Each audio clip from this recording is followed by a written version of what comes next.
Bueno, ya estamos en el trabajo práctico número 3, ¿sí? El tema es trabajo y energía. Vamos a resolver el problema 5. Primero leemos el enunciado. Dice, una esfera de 200 gramos de masa está sujeta a una cuerda de masa despreciable de 60 centímetros, formando un péndulo. Si oscila hasta una desviación angular máxima de 60 grados con la vertical, ¿realiza trabajo la tensión de la cuerda? Explicar. Calcular el trabajo del peso por definición entre la posición más baja y la posición angular de 60 grados. ¿Se cumple en ese desplazamiento que el trabajo del peso es igual a menos el cambio de energía potencial gravitatoria? ¿Cuál es la velocidad cuando pasa por la vertical? ¿Cuál es el valor de la aceleración en esa posición? Calcular el valor aceleración cuando se halla en su máxima desviación respecto de la vertical. Bien, como siempre, primero nos situamos en el problema y en el equipamiento del cual estamos hablando. En este caso es un péndulo. Y fíjense, un péndulo está formado por una pesa atada con una cuerda. Cuando se lo deja, cuando se lo separa de la vertical un determinado ángulo y se lo suelta, el péndulo comienza a oscilar entre esas posiciones angulares máximas, ¿sí? En este caso el problema nos dice que el ángulo máximo de desviación son 60 grados y nos da como dato tanto el largo de la cuerda como la masa del péndulo. O sea que este sería el movimiento que vamos a estudiar. Bien, en el primer inciso nos pregunta por el trabajo de la tensión. Bueno, comenzamos planteando la definición de trabajo para la tensión. Es la integral del producto escalar entre la tensión y el desplazamiento. Es decir, desarrollando ese producto escalar, tengo el producto de los módulos, tanto de la tensión como del desplazamiento, por el coseno del ángulo comprendido entre esos dos vectores. Fíjense en esta simulación. Si prestamos atención en la dirección que tiene la tensión, ¿sí? Nos queda que en todo momento es siempre perpendicular al desplazamiento. Entonces, el ángulo que forman la fuerza, tensión y el desplazamiento es 90 grados. Por lo tanto, el trabajo de esa fuerza es 0. Luego nos pregunta que calculemos el trabajo del peso, pero por definición, entre la posición más baja y la posición máxima, ¿sí? de máximo oscilación, que es la de 60 grados. Bien, fíjense, primero escribimos, como siempre, la definición general, en este caso para la fuerza peso, y resulta que es la integral entre las dos posiciones, inicial y final, del producto escalar entre el peso y el desplazamiento. Acá yo llamé posición A a la posición más baja y posición B a la posición de máxima oscilación. Cuando desarrollamos ese producto escalar, tenemos que ver el ángulo que forman el vector desplazamiento y el vector peso. Fíjense en la figura. Ese ángulo, inicialmente en la posición A, es 90 grados, pero a medida que el péndulo se desplaza de A hasta B, ese ángulo va aumentando, ¿sí? Y nos queda 90 más θ, donde θ es el ángulo que forma la soga con la vertical. Entonces acá hicimos el gráfico en 3 posiciones distintas para que se vea que claramente ese ángulo es variable, el ángulo que forman el peso y el desplazamiento. Entonces ahora vamos a tener que hacer un cambio de variables en la integral para poder resolver, ya que ese ángulo no es constante. ¿Sí? Bien, ¿cómo vamos a hacer de variables? Primero vamos a repasar la relación entre dos ángulos que difieren en 90 grados. ¿Sí? Entonces, fíjense, si miramos la circunferencia trigonométrica y miramos el ángulo alfa y otro ángulo que es 90 más alfa, podemos relacionar las funciones seno y coseno de la siguiente manera. Fíjense, el coseno de alfa coincide con el seno de 90 más alfa, ¿sí? Vean la longitud de los segmentos. Mientras que el seno de alfa coincide con menos el coseno de 90 más alfa. O sea que por un lado vamos a tener la relación para hacer ese cambio de variables. Y por otro lado, vamos a recordar, ¿sí?, cómo relacionamos el arco con el radio y el ángulo, ¿sí? En este caso el diferencial R, que coincide con el diferencial de arco, lo podemos escribir como R de tita.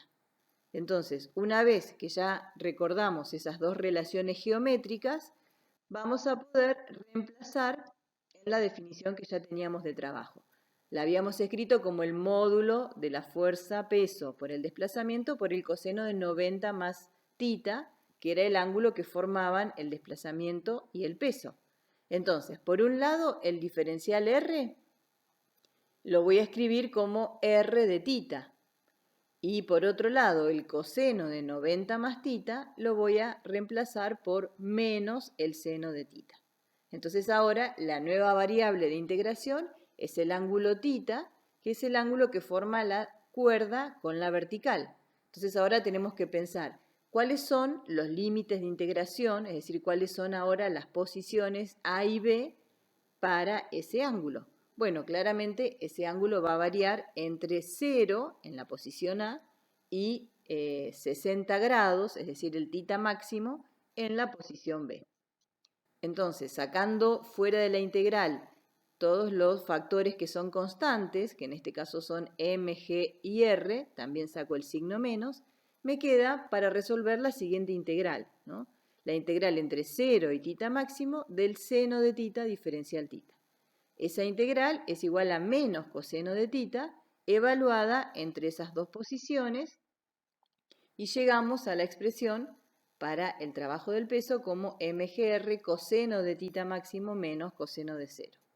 Por lo tanto, si reemplazamos por los valores, por los datos que tenemos para este problema, nos da que el trabajo del peso es igual a menos 0,588 joules, y acá paramos un poquito a analizar ese signo. Siempre nos tenemos que preguntar si ese signo que obtuvimos tanto para un trabajo como para un cambio de energía está bien, es físicamente posible, o si tuvimos algún error en alguna parte del procedimiento.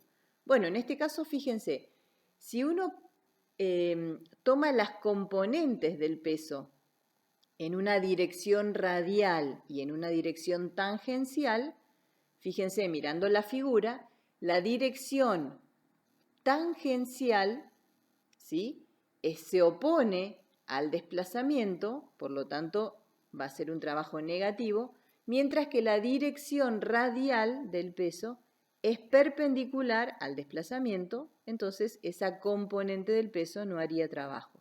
Entonces, efectivamente, el trabajo del peso para ir de A hasta B es negativo, ¿sí? La componente tangencial del peso está en contra del desplazamiento. Bien, ahora nos pide si en ese desplazamiento, es decir, entre A y B, se cumple la condición para la fuerza peso, tiene que ver con la condición de ser una fuerza conservativa, es decir, que su trabajo se pueda expresar como menos el cambio de la energía potencial gravitatoria. Bueno, vamos a escribir primero lo que obtuvimos en el inciso anterior, el trabajo del peso para ir de A hasta B, como nos había dado mgl por coseno de 60 menos 1. Y ahora lo que vamos a hacer es calcular el cambio de energía potencial gravitatoria, es decir, mg por h final menos h inicial. Acá lo que tenemos que establecer primero es el nivel 0 de energía potencial. Como siempre, lo situamos en la posición más baja que tiene el objeto en su movimiento. En este caso es la posición A. Por lo tanto, HA va a ser 0 y HB, haciendo una relación geométrica, nos queda L menos L por el coseno de tita máximo. Si reemplazamos en la expresión de la energía, del cambio de energía, nos queda mg por L, factor común 1 menos coseno de 60. Fíjense, si miramos ahora la expresión que habíamos obtenido para el trabajo de la fuerza peso, nos queda la misma expresión pero cambiada de signo, ¿no? Si yo doy vuelta en la expresión del cambio de energía potencial pongo primero coseno de 60 y luego 1, saco factor común el signo menos, llego a la misma expresión con un signo menos de diferencia. Bien, si reemplazamos por los datos del problema, efectivamente el resultado es 0,588 joules, es el cambio de la energía potencial gravitatoria, y verificamos entonces esta característica que tiene la fuerza-peso de que su trabajo se puede expresar como menos el cambio de la energía potencial gravitatoria. Analizando el movimiento del péndulo, claramente vemos que entre la posición A y B hay un aumento en la altura del péndulo, por lo tanto, el cambio de energía potencial gravitatoria es positivo, mientras que el trabajo del peso, como dijimos recién, es negativo. Entonces, por eso hay un signo menos que relaciona estas dos cantidades físicas. Bien. Ahora nos pide la velocidad cuando pasa por la vertical, es decir, por la posición A. Bueno, ya analizamos que la tensión de la soga no hace trabajo y el peso es una fuerza conservativa. Por lo tanto, ya estamos en condiciones de afirmar que el péndulo es un sistema conservativo en este movimiento. Por supuesto, estamos despreciando la fricción con el aire. Por lo tanto, vimos la conservación de la energía como que el cambio de la energía total mecánica es igual a cero, es decir, el cambio de la energía cinética más el cambio de la energía potencial gravitatoria son cero. Reemplazando por las expresiones de la energía, ¿sí? Bueno, vemos que se cancela la masa porque está en todos los términos y las condiciones que tenemos es, bueno, como dijimos recién, el HA es el 0 porque es la posición más baja, ahí la energía potencial gravitatoria es 0. La altura B geométricamente la podemos relacionar con el largo de la cuerda y el ángulo, como L menos L coseno de 60. Y la velocidad o la rapidez en la posición B es 0, porque es justo la posición de máxima oscilación, entonces en ese instante la rapidez es 0. Si esas condiciones las reemplazamos en la expresión de la energía y despejamos, tenemos entonces el valor de la rapidez cuando pasa por la posición vertical y nos da 2,42 metros por segundo. Nos pide el valor de la aceleración en esa posición. Si hacemos un diagrama de cuerpo libre, en la posición A vamos a tener el peso y la tensión que en esa posición son colineales. Por lo tanto, la única aceleración que aparece es la componente radial y la podemos expresar como la rapidez al cuadrado dividido el L, ¿no? L es el radio de la trayectoria circular que coincide, por supuesto, con el largo de la cuerda. Bueno, de la expresión que encontramos antes para la velocidad, para hacerlo más genérico, en lugar de reemplazar por el resultado, voy a reemplazar por la expresión completa, ¿sí? Entonces nos queda que la aceleración radial va a ser 2G por L por 1 menos coseno de 60 sobre L, ahí se simplifica, fíjense que entonces no depende del largo de la cuerda, cuando lo hacemos así genérico, es interesante ver de qué depende esta aceleración, y nos da 9,8 metros por segundo cuadrado. Por supuesto que si en lugar de reemplazar por la expresión de la velocidad que calculamos, reemplazamos por el valor 2,42 metros por segundo, no nos va a dar exactamente 9,8, sino 9,78, ¿sí? Eso tiene que ver con el redondeo que hacemos en el cálculo de la rapidez, pero por supuesto es un resultado correcto. Bien, por último nos pide la aceleración cuando está en la máxima desviación, es decir, en la posición B.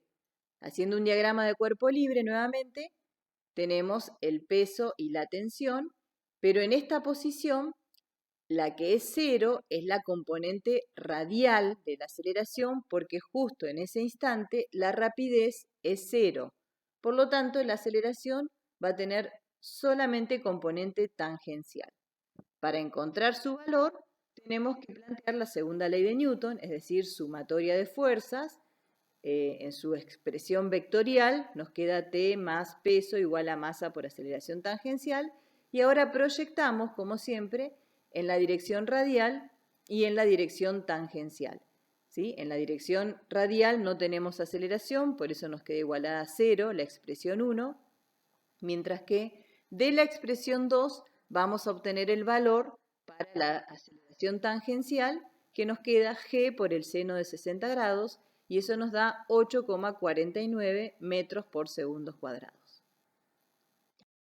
Haciendo un resumen y dando todas las respuestas para este problema, el inciso A, la respuesta es que la tensión no realiza trabajo, ya que es perpendicular al desplazamiento para toda la trayectoria del péndulo. En el inciso B calculamos el trabajo del peso, ¿sí? Encontramos la expresión y reemplazando por los valores nos dio menos 0,588 joules. Luego en el inciso C calculamos el cambio de energía potencial gravitatoria y llegamos a verificar que es igual a menos el trabajo del peso, es decir, su resultado es 0,588 joules. Y luego las expresiones para la velocidad en la posición A, que es la posición vertical, ahora sí la damos vectorialmente, 2,42 metros por segundo según la dirección tangencial. La aceleración en esa misma posición es 9,8 metros por segundo cuadrado según la dirección radial. Y luego, por último, la aceleración tangencial en la posición de máxima desviación es 8,49 metros por segundo cuadrado según la dirección tangencial. Acá, para cada vector, tomé, por supuesto, dirección radial y tangencial en cada posición y consideré positivo el sentido en el cual apuntaba el vector que estaba calculando. De esa forma, llegamos a estos resultados.